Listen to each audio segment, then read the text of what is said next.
Yeah, that's always a little bit intense, isn't it? So welcome everybody. Welcome to the University of the Underground on this beautiful, beautiful Tuesday afternoon. We are joined by the Moon Arkestra and the incredible Bisan today. And this is all part of our whistleblowing program.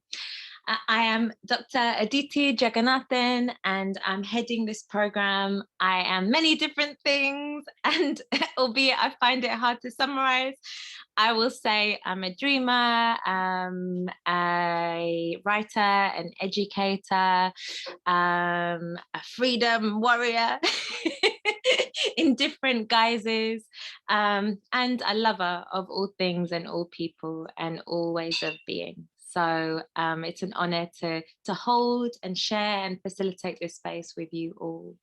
A little bit of background about the University of the Underground. So it was founded in 2017 as a charity, and it's a super cool, super radical space, right? It's rooted in a free, pluralistic, transnational, decolonial, feminist vision. And it was conceived of in the basement of nightclubs. So all of the knowledge that we're engaging with is clandestine knowledge, is subversive knowledge, is subterranean knowledge that's predicated on different notions, different hues of freedom.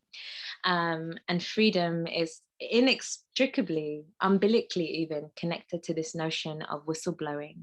So in this 2-month residency program, we're calling for an investigation into this notion of whistleblowing through a multidisciplinary, multifaceted kind of prism.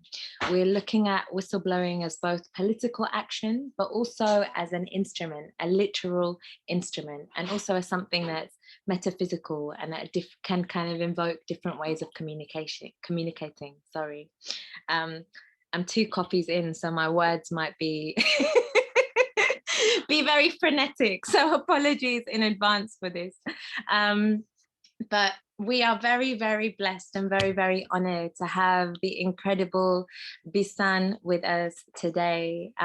He is an incredible artist, an incredible thinker, an incredible human being, someone who is governed by freedom, justice, liberation, and really thinks deeply between the intersections of liberation practices, cultural production, and history and memory, and the use of the archive as a site to not only kind of tease out different notions of freedom, different notions of liberation, but to kind of reimagine what freedom is, what freedom looks like.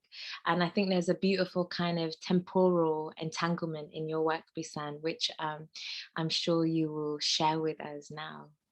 Thank you so much for being here. It's such an honor. And yeah, you're joining us from Jerusalem too. Yes, that's correct. From the very old city of Jerusalem.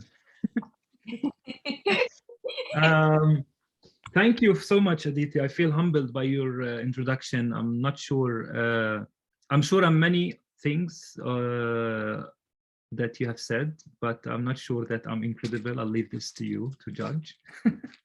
But I'll just speak a little bit about my presentation today. So rather than just talking about my artwork and bore you for about 45 minutes, I decided to share an actual artwork with you, which is in the format of lecture performance. And this lecture performance has been produced as part of my PhD, which is investigating the moment post, lecture performance,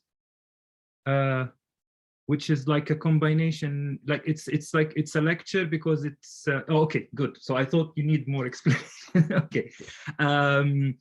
My PhD investigation looks at the, like investigates or interrogates the art making as a practice in the moment of post-Oslo, 1993, which is the moment when peace, like the Oslo Agreement, which is like post-Oslo refers to the Oslo Agreement, which is a peace treaty that was signed between the Israeli state and the Palestinian leadership at that time in 1993. Now, one of the main characteristics or the most important things that happened at that moment is the fact that the entire context of Palestine had shifted from a revolutionary context into a new liberal state building project over a fraction of the historically occupied Palestine, which really created lots of problematics and lots of characteristics and lots of issues that as an individual, I found myself always entangled with. So the lecture performance kind of like I try to put together visual material that I have produced as part of my research, but also some elements of my thesis are also included in this lecture performance. And it's just worth mentioning that the way I think about lecture performance nowadays it's something that is going to be produced upon materials that I'm currently collecting, and it's I look at it as like a kind of like a changing and like an interchanging piece of artwork that has the potential to be produced individually by myself based on my views or based on the materials that I'm collecting, but also I see a potential to do it collectively. So just to differentiate between this particular lecture performance is intended to kind of like summarize basically the historical elements, personal elements, and artistic elements that makes my PhD at this stage. I need to share a presentation, which, okay, perfect. So I have access now. Okay, just let me know. What do you see exactly, just to make sure that we are on the same page? Hadid. Is it just? So we can see timeline. Okay, that just do you see only the presentation, or do you see my notes on it as well? Because sometimes we don't see your notes.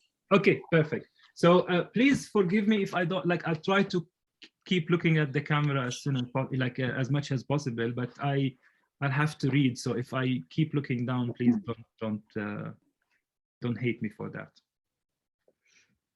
So I'm going to start.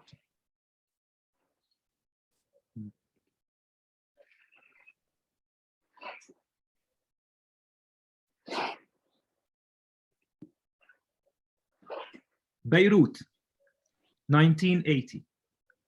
Bisan Abu Eisheh and Latifa Idris, two Palestinians who met there while studying at the Beirut Arab University.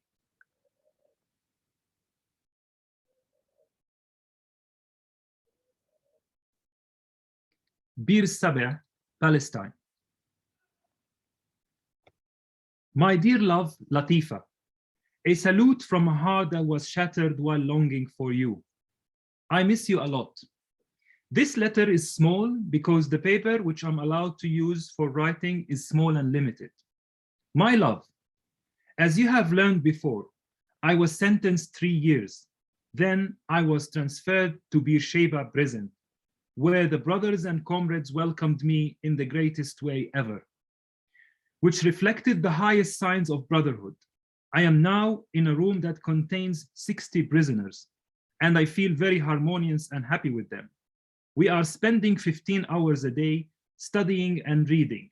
I started studying the principles of Marxism by the great master Lenin. Oh, my dear Latifa, how tasteful is the Marxist philosophy. It's like the eye drop. It makes everything clear.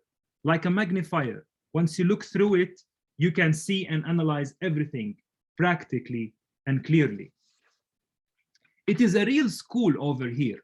We don't feel the time passing. There are parties, songs, studying, and sports. My love, I want to stop here at the word love. Which love was or still our love? Is it the love of the superficial meaning of this world? If it was the love of in its superficial bourgeoisie meaning, then it is a love for possession and hegemony. But our love was never like this and never will be. Our love was a proletarian love, as Lenin described it, an endless faithfulness, honesty, and giving without expecting anything in return. A love as an insurgence on all the old rotten social notions, an insurgence against the past social vision. Yes, this is our love. My love, the route of our party is very long and needs more sacrifications in order to reach our goal, which is establishing the popular democratic Palestine. Also, I don't want to forget about the Palestinian women who has given and is still giving a lot, however the rules change. It is all supporting our liberation, in the field, in the factory, behind the typewriter, at school, at the hospital, even behind the cannons. These are all roles that are enforcing our resistance. As long as we have women like these, we will definitely get our victory, no matter how long the way is. As Fourier said, the liberation of women, the liberation of the woman must be an integral part of the liberation of the society. A salute to every woman that gives birth for the revolutions. A salute to every young lady that is giving to our country, our Palestine, and our great people. Those excerpts were parts of a number of letters and photographs which my father exchanged between the years 1980 and 1984 with family members and friends. It was the time when my father was serving a 3-year sentence at an Israeli prison as a result of his political involvement with a Palestinian Communist Party.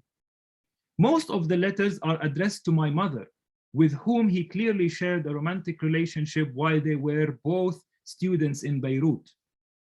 For over 5 years, this collection of documents was the heart of my artistic research. At the beginning, I was driven by a personal fascination to uncover my own past through unpacking the letters and the photographs of my parents. The contents of these documents revealed a spirit of determination and pride, a belief in liberty and freedom, which is what I felt absent in my generation, as mentioned above.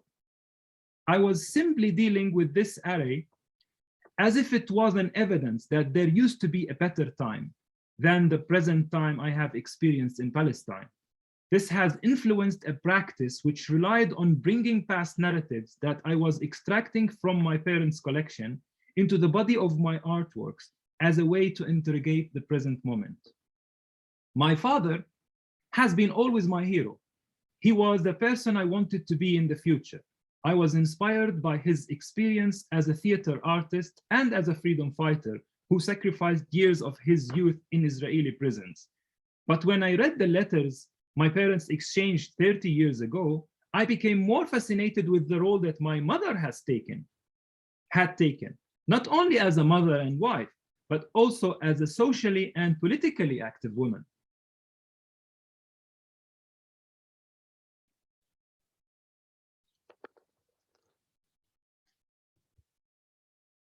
انت تعرفي انه بحثي بيتمحور حوالين الفترة الزمنية اللي توقعت فيها اتفاقية أوسلو وكيف كل شكل المجتمع تغير نتيجة لشو ترتب سياسيا واقتصاديا وما أدت إلى يعني سياسيا واقتصاديا في المجتمع بس كمان إيش نتج عنه اجتماعيا في المجتمع. وفي كثير محللين بيقولوا يعني انه على ايامكم يعني في فتره السبعينات والثمانينات لما انتم كنتوا شباب كان المراه لها دور فاعل مقدر في المجتمع. وانا حتى كمان كطفل بتذكر وانا عمري 5 سنين بالانتفاضه الاولى كيف كنت انت ونسوان العماره تطلعوا من عمارتنا في الرام واحنا نراقبلكم من السطوح او من شباك الدار لما جيب الجيش يمرق، بعدين تدخلوا من عماره على عماره بين ما يطلع وينزل الجيب وعبال ما توصل للدكان اللي كنتوا تدخلوا لها من ورا، لانه كان في خطر على يعني على الرجال انه يمسكوا في منع التجول في الانتفاضه الاولى اكثر بكثير من على السيدات. فانا كمان بتذكر مشاهد بطوله يعني هي كانت هي كمان مش بس نظرتنا احنا او كمان حتى الاحتلال كان ينظر لنا ان احنا الاضعف الاقل الحلقه الاضعف اللي مش ممكن يعملوا شيء بس مع انه كان في هذا الوقت كان يطلع منه كثير شغلات التعاون مع بعض. يعني ما كنتش احس انه في فرق بين زوجي مثلا انه رحت انا سويت شغله وسوى في نفس احنا اثنين بنشتغل لبلدنا الوطن.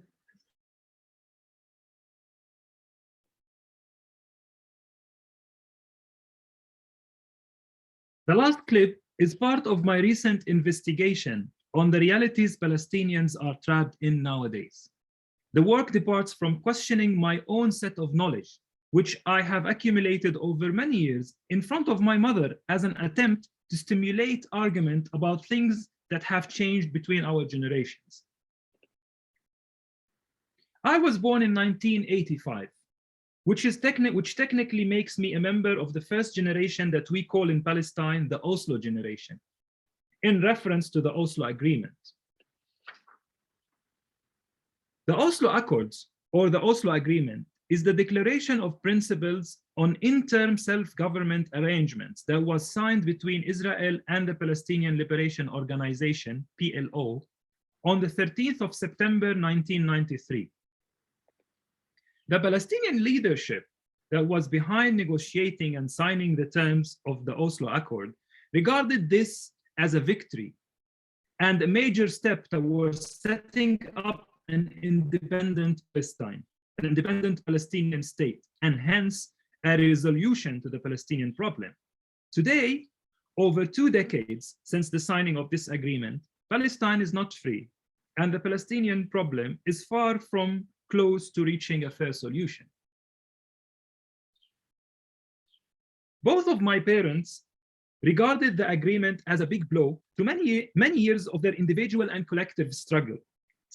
Simultaneously, as a boy in his adolescence, the time followed the signing of the Oslo Agreement didn't seem bad at all, after all the images of fear and uncertainty that have engraved in my little memory from the time of the first Intifada between 1987 and 93, and the first Gulf War in 1990 and 91. My father's career as an actor, as a theater actor, started to prosper due to the increase of international projects and opportunities, those which were related to the aid strategies that were allocated to the Palestinian governmental and private sector in order to help them build the Palestinian national state.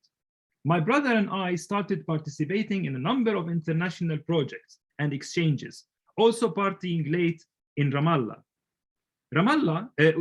Also partying late in Ramallah without my parents being worried about us. No checkpoints or walls.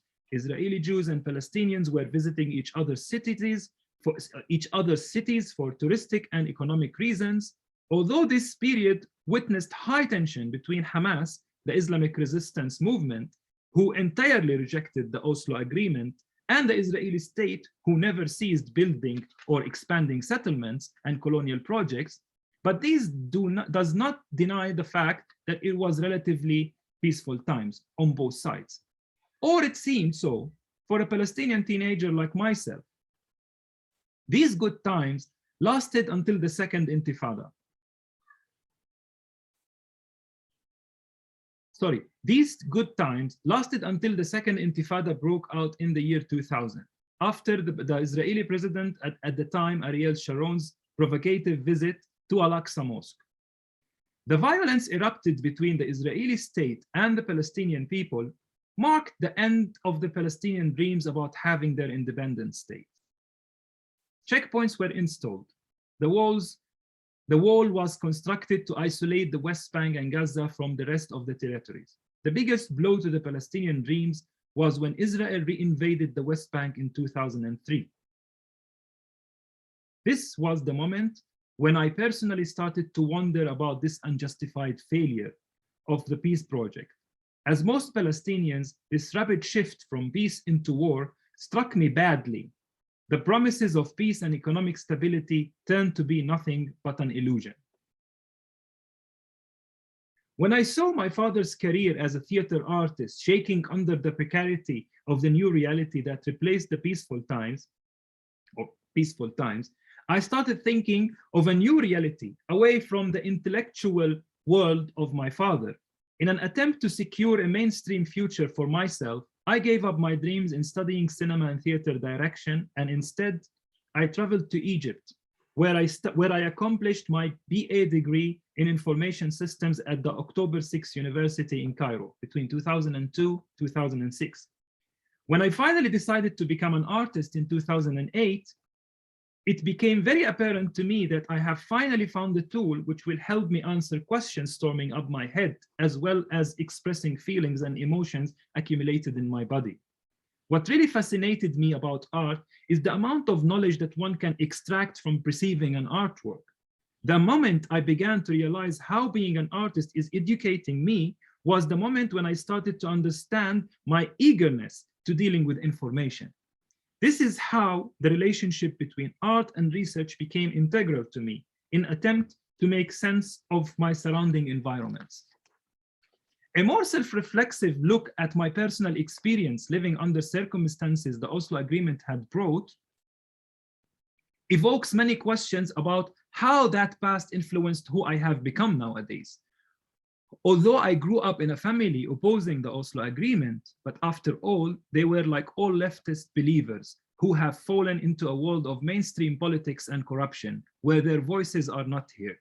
My parents nursed me their noble belief of freedom and liberty while the world was changing outside. Freedom and liberty rendered to be an unexchangeable currency in a world that speaks or deals economics. Only when I became independent from my family, I became more aware to my environment. That was the first time that I felt Palestine that I grew up dreaming about is no longer there. It was like if I have realized that I was living a fictional identity, an identity that has no match on the real world. These new realizations struck me badly due to the fact that I couldn't see a way out. The 4 years which I have spent studying in Egypt gave me some space to try resolving my identity crisis through different social and cultural experiences that I had gone through. The problem was that when I returned, the situation in Palestine was even worse. I have returned to find an 8-meter segregation wall, changing the whole reality of the place, physically and socially. On a personal level, I ended up trapped in a deformed geography. Walls, barriers, and checkpoints became the anchor points of the new reality for all Palestinians in place. Having observed this has accumulated me with a persisting feeling of defeat, which had turned me subsequently into an aimless person. I was working in a money-changing company 6 days a week with very limited time to even reflect on what I have become. Only art could save me from all that. Art has activated my imagination, which later became my antidote to the toxic reality I was trapped in. This has turned me from an angry subject into an observer. Then observation was followed by questions that I started to pursue in order to unpack my environment. At the beginning, art has become a medium where I could unload so many questions off my shoulders and load them into the body of my artwork. Then, quickly, art has turned into the vehicle that I drive while navigating my questions. One stop leads me to the next. The amount of knowledge I have accumulated while practicing as an artist made me face a new reality, a reality about a serious gap that I could notice in my knowledge in relation to the context I have been living in and making sense of it. This has also brought me to the realization that I am one of many who had certainly gone through their own versions of confusion and uncertainties, which eventually made them who they are nowadays, my people.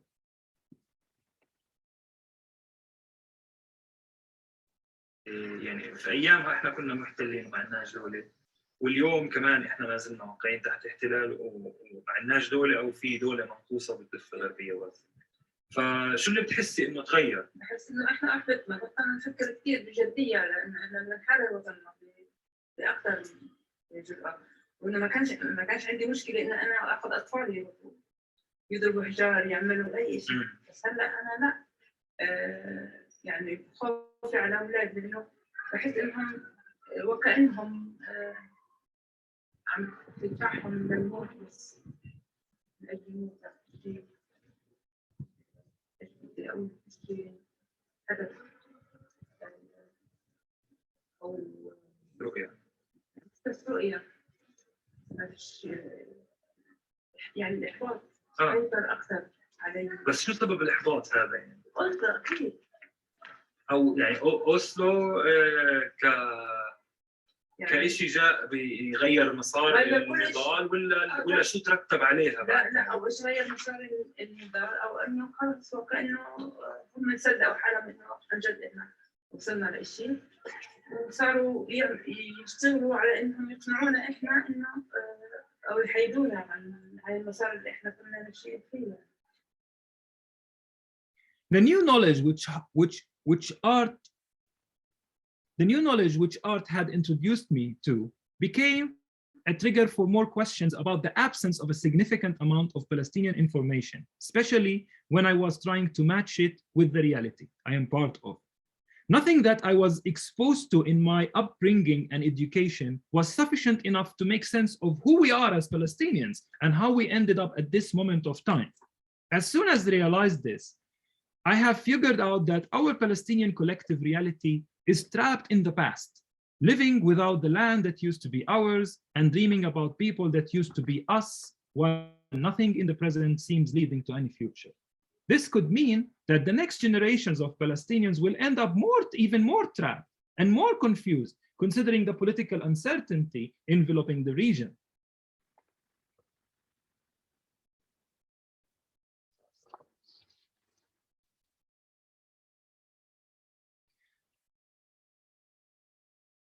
The Oslo Agreement has led to the foundation of the Palestinian national state over the territories of the West Bank and Gaza. The knowledge that one could extract from this is that Palestine as a state was born in 1993 as a result of signing the Oslo Agreement with the Israeli side. The other side of the story is that Palestine as a state is a deformed state which fails to represent the majority of the Palestinian people and incapable of protecting the rest who falls under its jurisdiction. Therefore, the knowledge produced and distributed about Palestine as a result of this situation does not tell the full story of the Palestinian people. Accepting this status quo means excluding millions of Palestinians located outside the borders of the West Bank and Gaza from the knowledge produced about Palestine today. There is no doubt that the real problem around producing and distributing a fair Palestinian knowledge is initially connected with the Israeli occupation of Palestine. The interruption of the Palestinian society in 1948, following the occupation, besides the looting of evidences which links Palestinians to their land, allowed the Israeli state to form its own truth. I mean here, truth with capital T in the Foucauldian sense. A truth that associates Israel with a global discourse of the first world countries and its socio-economical values, while denying the Palestinians from having access to their truth, the truth that makes their claims legitimate and their fight justified.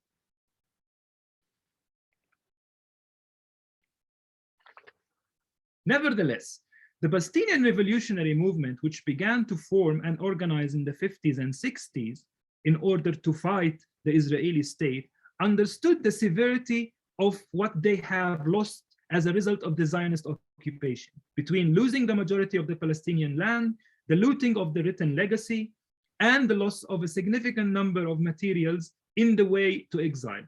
All had made the Palestinian fight for representation a very complicated task.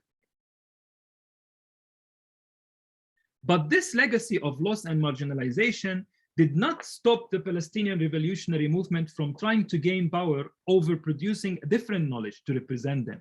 This had led to a significant awareness toward documentation and archiving as a form of counter-truth to that distributed by Israel. The tendency for documentation culminated in the establishment of the Palestinian Research Center in 1965 by a direct order from Yasser Arafat as the head of the Palestinian Liberation Organization at that time.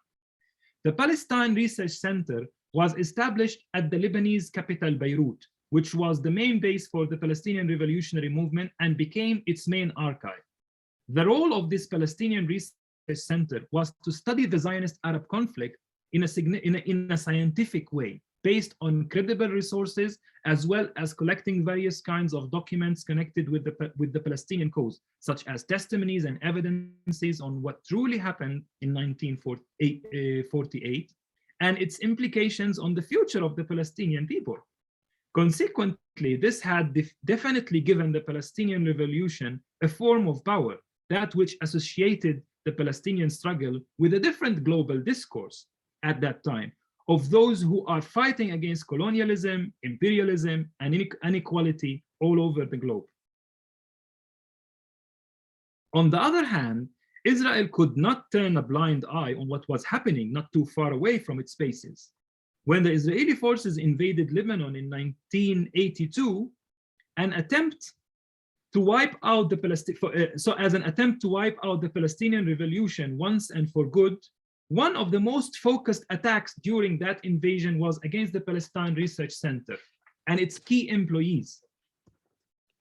This was not the only archive under attack. Also, a number of private libraries of significant Palestinian figures was raided by the Israeli military forces, as well as archives of other political parties, journals, and cultural institutions. All was systematically looted and transferred to archives located in Israel, just as what happened during the events of Nakba in 1948. And of course in 1967. The Palestinian Liberation Movement insisted about including the contents of the looted archive of the Palestine Research Center as part of a deal for exchanging prisoners with the Israeli side, which took place in March 1986. Which took place in March 1986 through the International Red Cross. Nevertheless, since its delivery to the city of Algiers, the returned archive was kept in poor boxes, which in itself kept being transferred over different periods of times until most of its contents either deteriorated or lost. The testimony that the late Samih Shabib, who was the principal of the center's library and documentation facility between 1980 and 1994, published in 2005, a testimony that entails an extensive amount of frustration when he narrates the unjustified complexities which he had to go through with both the Algerian and Palestinian authorities in his pursuit to return the archive into its original state as a hub for Palestinian knowledge production and distribution. Shabib could not hide the tone of his surprise when he writes about the irresponsibility in which the Palestinian leadership treated this returned archive. Although Shabib decided to quit working for the center as an institution in 1994, but he never ceased attempting to raise awareness around the gravity of the knowledge Palestinians had lost. Shabib had written several essays and lectures focusing on the notion of research and documentation. He also approached leading Palestinian figures, most importantly Yasser Arafat, who addressed him with an open letter dated on July 21st, 1996. The letter is included in the same testimony Shabib wrote.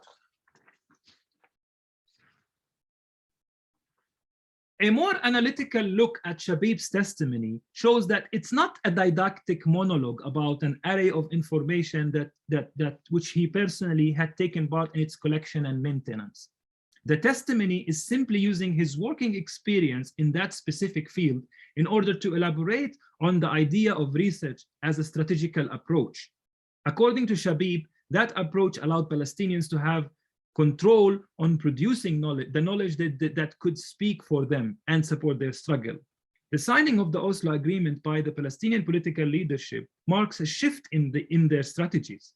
The Palestinian leadership has given up its right to use armed struggle against the Israeli occupation. Instead, they agreed to accept the West Bank and Gaza as liberated territories, where they will build their Palestinian state in peace and harmony with the neighbor Israel.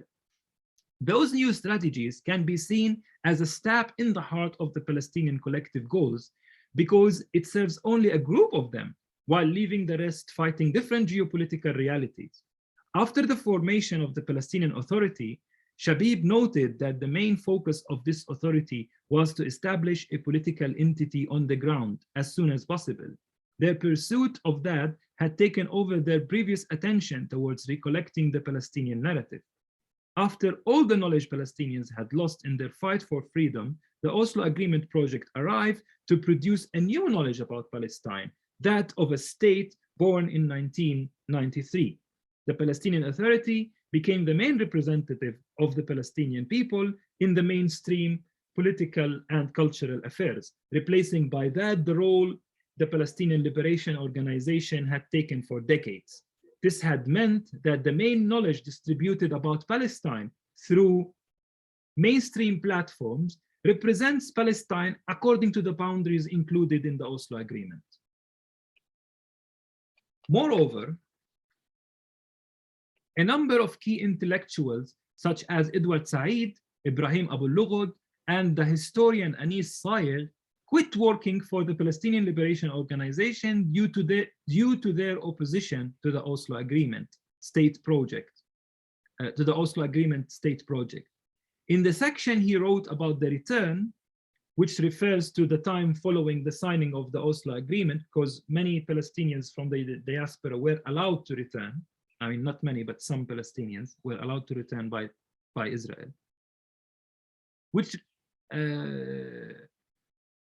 refers to the time followed the signing of the Oslo Agreement. Samih Shabib expresses feelings of shock when he discusses the general absence of research approaches. It appears as if he is raising an alarm against the lack of knowledge production.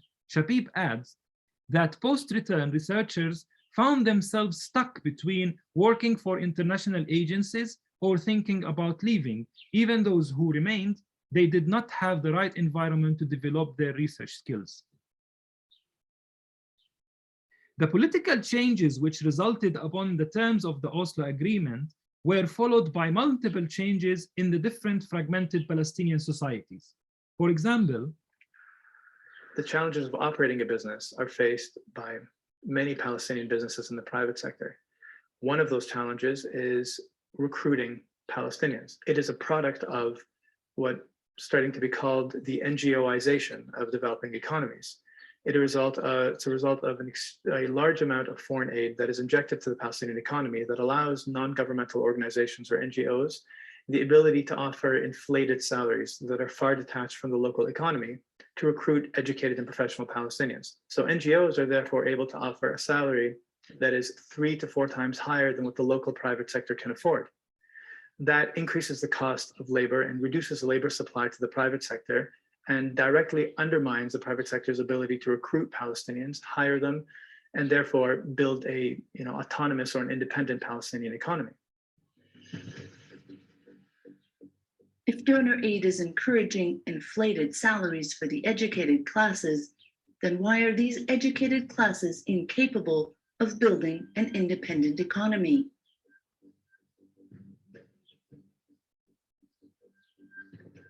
The very fundamentals of the economic development and growth and free movement of goods and people was completely stopped by the government of Israel, by the successive governments of Israel.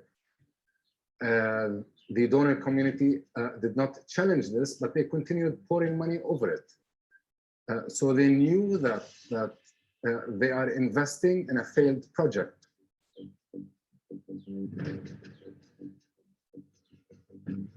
The Oslo project had many beneficiaries who worked to keep the project alive.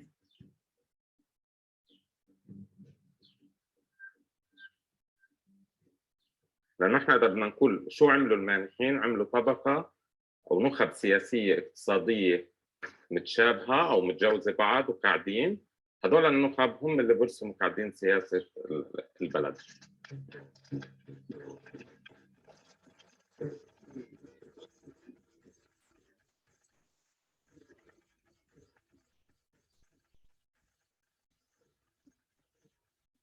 The NGO process is really works hand in hand with the process of promoting an image of prosperity in cities like Ramallah, and and a focus on also fostering a middle-class lifestyle, lifestyle which is focusing on consumption. All of this works to create a symbol of normality, that we're living in normal conditions, that actually everything is fine in the West Bank and Gaza, that a state is in the process, that there's a state on the way that will be independent very soon, and all of this masks the structures of oppression that we live under daily, and that the structures of control. In another example, Palestinians who didn't end up as refugees during the 1948 occupation were forced to become the Arab citizens of Israel. Accordingly, part of the active political leadership inside the Green Line, which so-called Israel nowadays, responded to the Oslo Agreement by joining the Israeli parliament, the Knesset, in order to represent the Palestinian people in those territories as an Arab minority in the state of Israel. Many Palestinians opposed this move as an assertion to their insistence on dealing with Israel as a colonial force that shouldn't be seen as a normal state. Nevertheless, 49% of the Palestinians who have the right to vote have given their votes in the Israeli elections on September 17th, 2009. Another election happened after that, and I'm pretty much sure that more or less the number is also around that. Around 50% do actually vote in the Israeli elections. The last examples are two. The last examples.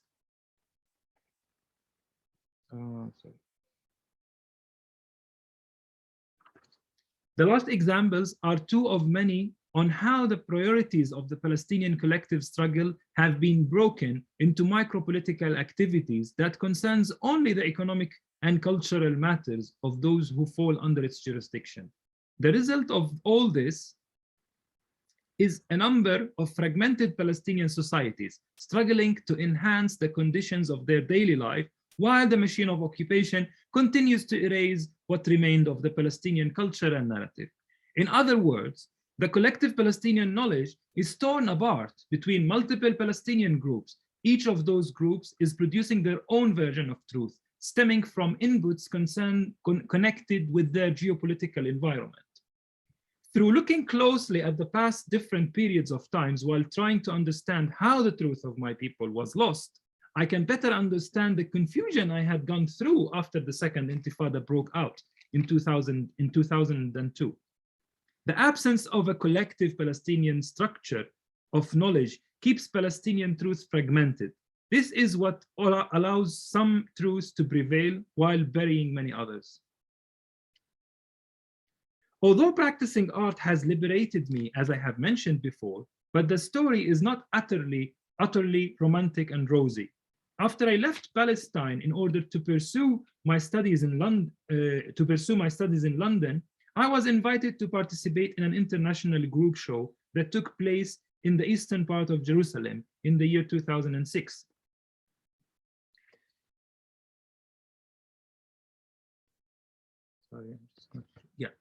In Jerusalem 2006, the city the place where I come from. During the opening, I took part of a tour around the streets of the old city of Jerusalem, walking between the venues where the artworks were installed.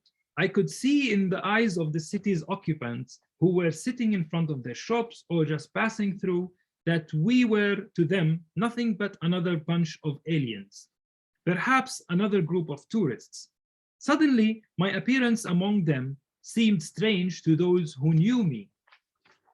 Some were wondering what was going on. I admit that at that moment, I felt hurt. This was due to the wondering what is the value of what I'm doing as an artist if my own people cannot relate to it? In response to that, I started a new investigation which sought to understand how the aftermath of the Oslo Agreement affected on Palestinian art practices as a form of knowledge production and distribution that is performed by Palestinians experiencing different disconnected realities inside and outside the historical map of Palestine, particularly in comparison with the revolutionary Palestinian art of the 60s and 70s and 80s. The first methodological approach I was applying was mainly focusing on creating a series of maps and charts where I could juxtapose elements that are realistically fragmented on one palette.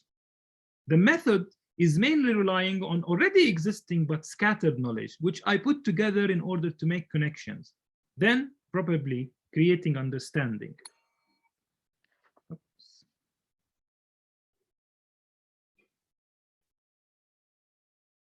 The early maps traces different elements around practices of a number of Palestinian artists, such as the mediums they use, their visibility in the art scene, the characteristics of their practices, as well as age, gender, and geography of living. So basically what you are looking at here is a map that looks at two categories of generations, those who were born between 1940 up to 1960, and then in the second, on the other column, artists born between 1960 and 1980.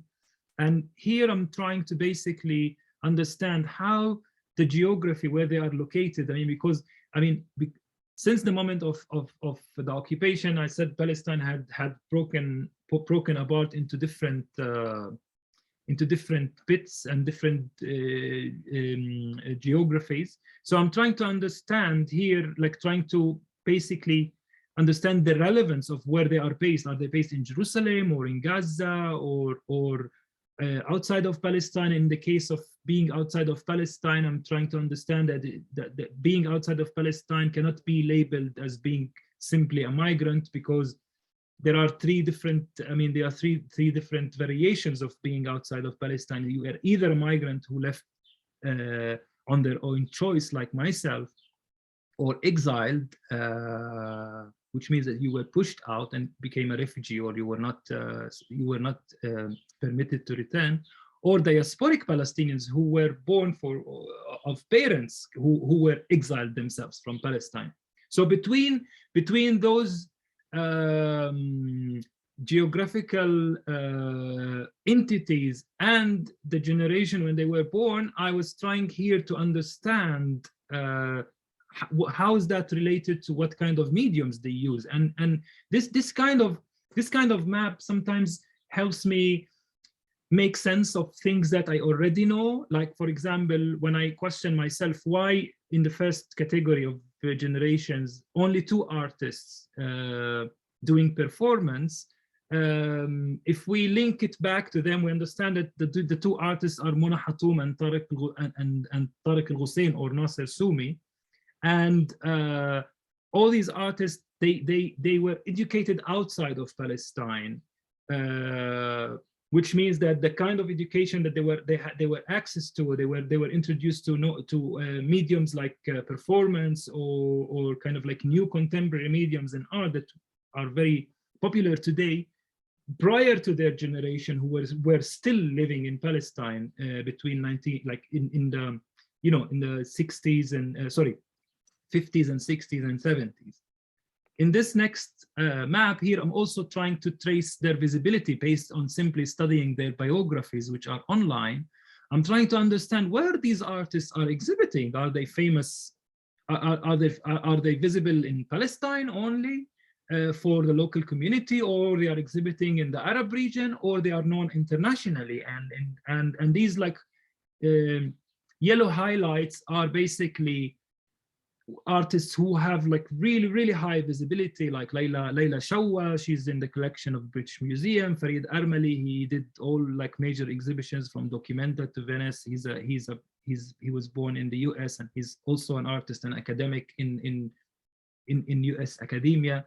Khalil Rabah, Sliman Mansour. So by trying to understand, like by studying these kind of elements of visibility, I'm trying to basically make a new sense, like trying to understand like why some Palestinian artists are famous internationally, but they never exhibit in Palestine, which is much easier to understand than why there are artists who are visible locally but internationally no one hears of them.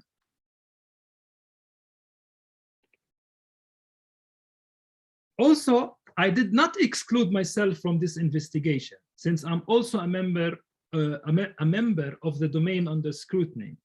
In this map, I'm tracing the origins of the finances involved in my career as an artist. So basically on the right here, you see all the academies where I studied art, from like doing BA in Ramallah to doing my master's at Central St. Martin's and doing my PhD currently at University of Westminster, and trying to understand who paid me for, or like what kind of scholarships I got, or which kind of sources of money supported my education as an artist.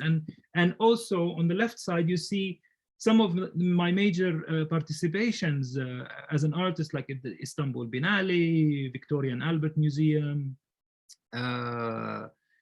Eva Biennial, and trying to understand also who paid for my participation in those events. So this is by involving myself and doing this kind of basically test on myself.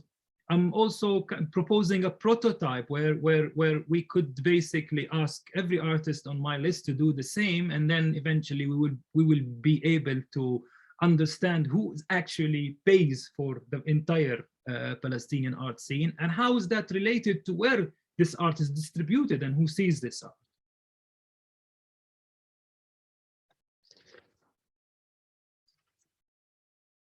The hunt for new knowledge other than the already existing one has encouraged me to take my act of mapping onto the ground. So basically, this is the moment when I stopped dealing with knowledge as something that has been left for me to collect, and I started to actually collect myself. On July 2019, I launched a project in the city of Haifa, where I used a rented flat as a meeting point to invite different groups of art practitioners to discuss about their art practices and the conditions of its making for Palestinians in their situation, living as a minority in an overwhelmingly Israeli city. Haifa is a first step on a long journey which seeks tracing Palestinian art practices as an access point to different environments of its creation. The knowledge resulting from the conversations that already had taken place and the ones yet to come will form a base for creating a series of visual installations and lecture performances, both individual and collective, with the participating artists. Also, a cleaned version of the collected knowledge will be available for public and artistic use. What started initially as an investigation to understand Palestinian art practices in a specific time and place has eventually evolved into using those practices as accounts of Palestinians living in a specific time and place. This is how I imagine the borders of Palestine are turning into an imaginary network of artists as breathing archives, maybe capable of collecting and distributing new narratives about Palestine where history and politics failed to. Thank you so much.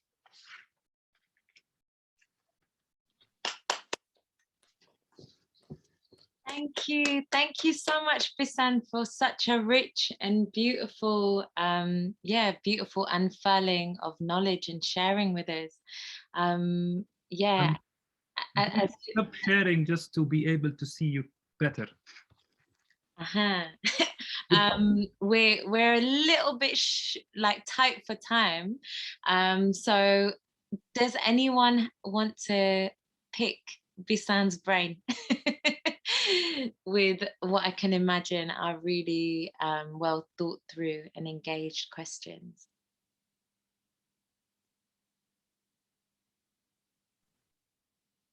I just have a hi everyone. Hey, Veronique. Thank you, Bisan, for your for your lecture performance. Thank you. I don't know that I have like a question, but more so I have a lot of appreciation for you presenting in the way you did it today. It was, yeah, I've never thought about lecture performances, you know, and the way, again, you just talked about yourself and then talked about your research, but also talked about histories and things you've witnessed, and the way you shared it with us. It was like really, I'm grateful for that. So yeah, that's all I wanted to say. Thank you. I really, really appreciate it. I mean, actually, this is what happens when you have a great supervisor. I have personally never saw a distinction between who I am as an individual and what I do as an artist. I don't simply take art as a career or as a way to make money. It's basically a way of living. It's my approach. It's the way I deal with the world around me, and you know, usually you don't see who I am and what I have gone through, what inspired me, and unless I'm there talking about it in a format of like an artist talk or a gathering or an event or a happening or etc. etc. But then having worked with Uriel Urlo as my supervisor, it really inspired me to kind of think about including and centering myself in the middle of the artwork. Like I see the whole PhD thing as three circles inside each other. In the center there is me, and then around me, so through knowing me and knowing who I am, you will be able to know my family and the society I come from, and through discussing the society I come from, I will be able to talk about bigger issues like politics and power structures, etc., etc. So I'm really glad that you think it's working. I mean, this is like something that really thrills me a lot. Yeah, thank you. Yeah, and I think in many ways, like that modality of sharing knowledge, it ruptures the kind of disciplinary kind of indoctrination that colonial ways of conceiving and sharing knowledge have kind of shaped our way of engaging with the world, right? Like that we have to engage with ourselves in one compartment, engage with our emotions, our intellect, our bodies, as if all of these different things are disparate. But like you said, we are the glue, we bind these different things. And when it comes to art and even intellectual practice as well, like there are subjectivities woven into it, right? Yeah. Subjectivities which shape reality and shape our ways of seeing and being, right? And your way of kind of like almost decolonizing cartography, you know, creating your own maps and creating your own kind of your own ways of making that map, making meaning through those maps, I think was really beautiful. And I think it's something that we can all learn so much from when we kind of think about our own kind of creative and artistic practices too. We could have a conversation for so long. Yeah, I know. I mean, I completely agree with what you have said, but also one important aspect of what I'm trying to do is the fact that it's easy to claim as an artist that you are all about decolonization and liberation and freedom, but the reality we are all trapped in is that this is all reduced to the fabric of art, as Rancière calls it, or if I want to refer to another French white man again, it's Bourdieu calls it the realm of possible. I mean, like you can talk about these things within what's possible in the fabric of art, and basically by turning my methods from dealing with what has been left to me towards collecting myself in an ethnographic manner, I'm basically trying to basically occupy two roles. one role where I am still the artist who's producing artworks that can be exhibited or sold or exchanged the way we know as it happens in the artwork. But on the other hand, I have another meaningful social role where I'm trying to recollect actual narratives that has been lost from many generations of Palestinians, you know, whether like, you know, either within Palestine or with also the way Palestinians represent themselves and see the discourse of their life, basically. Yeah, definitely. And yeah, as you were speaking, I was thinking about Edward Said as well, and what he was saying about, you know, the imagination and the spirit being the only place that can't be colonized, right? And that's why, you know, art, you know, and a creative practice is so, so important, because it is both a sanctuary, but it is a vehicle and an instrument to revolution and to liberation. And it can help us kind of work through, you know, the different kind of purportedly intractable social, political, economic quandaries that we find ourselves enmeshed in so many different ways. But Bisan, thank you so much for blessing us. I think Leah wants to, can we take another question? Okay, very quickly. Because she has been raising her hand for a while and I interrupted her. No, it's a really quick one. Thank you so much for your experience as you did, and for all the work that you do. I just wanted to know quickly, like with the final map that you showed of all the artists and all the connections, what kind of spaces are they able to like reach into the community? Like, are there safe spaces? Is it possible to like how how is it physicalized within the territory? I didn't get the question. What do you mean how it's physicalized? Because how is it easy and is it safe? Well, I mean, I'm sure it's not safe. I mean, it depends. So basically, what I tried to explain in the lecture performance is that the reality of Palestine today is that there is nothing called Palestine. There are Palestines. Yeah. And each one of Palestine is a micro-political entity on its own. So by going to Haifa, which is located inside what's so-called Israel nowadays, I'm trying to deal with a community of Palestinian artists who are excluded from the mainstream structure of Palestinian culture, because they are part of an Israeli entity where they are paying taxes to the Israeli state, and they are required to ask funding from the bodies inside Israel. And also means that the aid projects that pours money in the West Bank and Gaza does not benefit those kind of artists because they are looked at as Israelis, not as Palestinians. So for me, I'm using art as basically as a hook to like the discussions with the artist does not really happen based on them explaining their artworks as they are positioned, as they position it, or as they think they are positioning it, but it's about how they came into being, who's funding those artworks, where those artworks are seen, what schools they studied at, what backgrounds they have, and by simply departing from discussing specific art projects, I end up mapping how the individuals produce these art projects are living a Palestinian experience different than myself. So by creating, so art for me is the hook that allows me to basically map on the ground, map the society on the ground, map how individuals navigate. And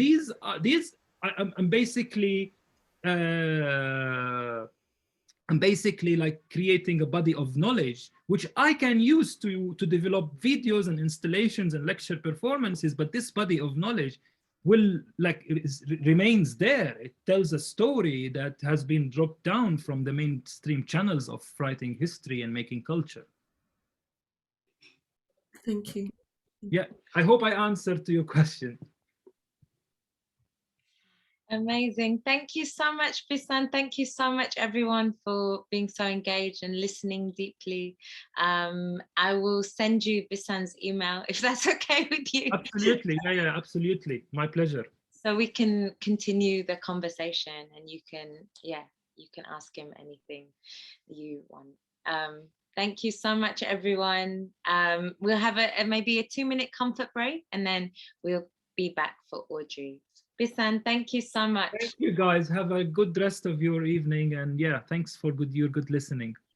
Thank you. Take care now. Bye-bye. Thank you.